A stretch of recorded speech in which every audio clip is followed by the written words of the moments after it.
I have a dream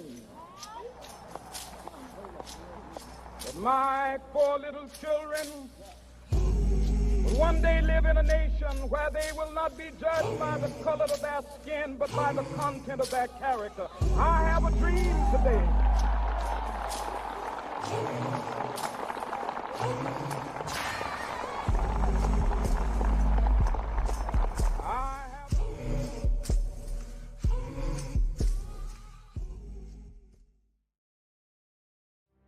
It was at the height of it when I was very young. There was schools in Winter Haven that you could not go to, and they were right at the end of segregation, but you still got, well, at my age, we still got a chance to experience some of it.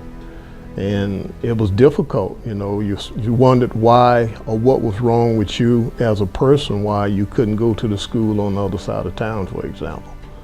And as hard as your parents tried to hide it from you, it still was right there. And having to know that some of the businesses we could not go into, not really understanding why as a child, but being told as from your adults and your parents. Kind of a trauma that stays with you. It never goes away. And when you do see an event like the recent blackface incident, that seemed to kind of bring it all back again and let us know that it's still a work in progress.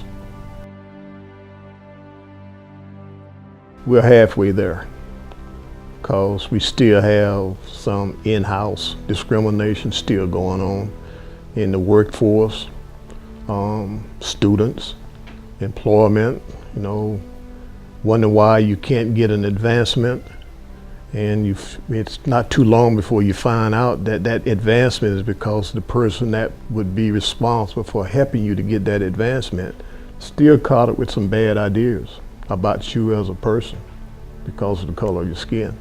I found some of them in the military when I got that. When I made sergeant, I had guys in my unit did not like black supervisors, sergeants, lieutenants, captains, giving them orders. But you know, you have a way of working around that. Much more progress needed. I'm still surprised that a segment of the United States is still caught up with the bad ideas, and you become complacent over time thinking that it's all gone.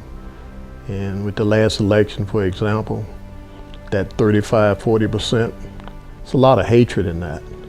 And having to see that now, it just kind of seemed to bring it all back. And having a little granddaughter now, 3 years old, I'm kind of sitting now waiting how long it would be before she gonna ask me why.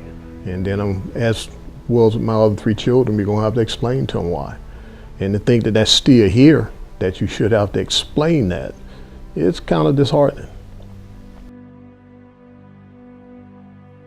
Every time I see I guess you can say one of the groups, and they have young people, while you would think the older people are slowly disappearing, there's a younger generation have been educated by the older generation, and they still have the same hate.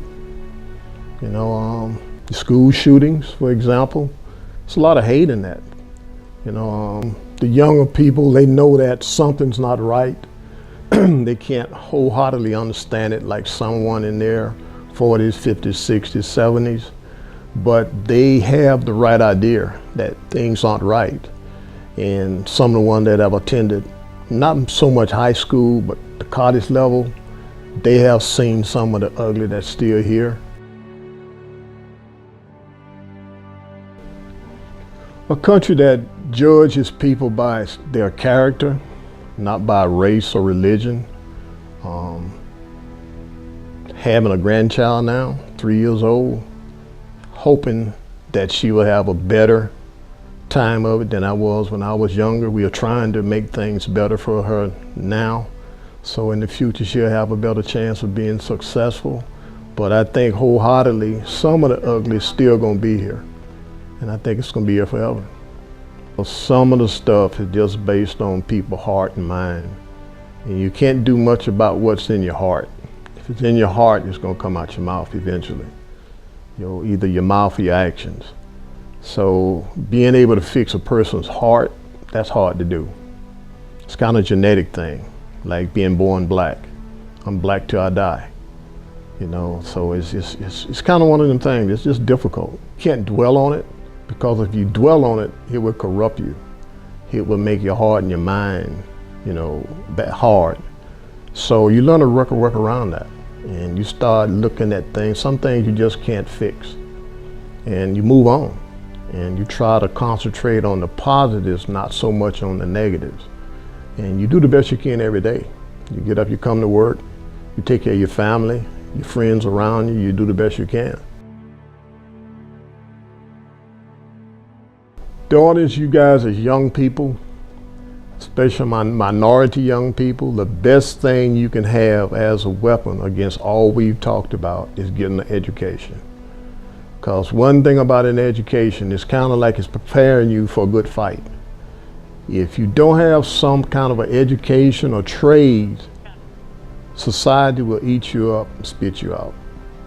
So having been here at the college for a while and watching you guys, it's quite rewarding. So my message to you guys as young people is, don't give up. You know, make yourself successful, and your family and your friends around you will feel better. And it'll make them feel like something has been accomplished for the sacrifice that we did. It's not easy, but it's not the worst thing. 4 or 5 years of your life to get you ready for life, small sacrifice.